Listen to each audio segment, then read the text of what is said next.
The series starts off with us seeing America's military, who find out that they have kidnapped an arms dealer, and he is in Iran. The series Strike Back, based on the novel by Chris Reiner, is very interesting, so we will do a brief retelling of Episode 1 of Season 1. A group of military men go to Iraq to free a hostage. But during the mission, they have a problem. A young guy comes out in a death suit with a bomb on himself and wants to press the button. But the fighter John calms the guy down and cuts the cord, and the guy stays alive. But afterward, a couple of fighters die, and everyone says it was this Iranian guy who killed them. They get on a helicopter and take the hostage and fly to headquarters. But at the headquarters, Joe is suspended because he showed weakness of character and did not kill the boy, because of which his comrades died. Joe has a daughter and a wife, and they are very worried about him. Joe takes a job at a parking lot as a security guard because he was suspended from the service. A few years pass and John's wife goes to live with her mother. In Iraq 2010, a British TV journalist is kidnapped. Sunni religious society. They're also called Sword of Islam. Joe is returned to duty because the guy who kidnapped the journalist is the boy Joe saved from the bomb. And Joe's sure he can make a deal with him. Terrorists demand the release of their mercenary, who sits in prison in America.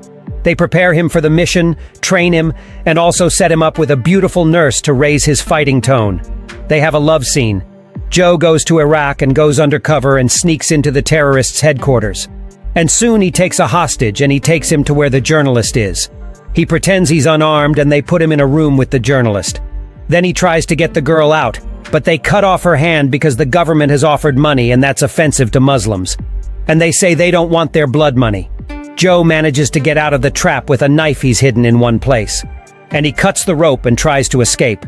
In the morning, the girl is taken away to be killed. But Joe bravely fights back and finds himself in the team where the execution is to take place.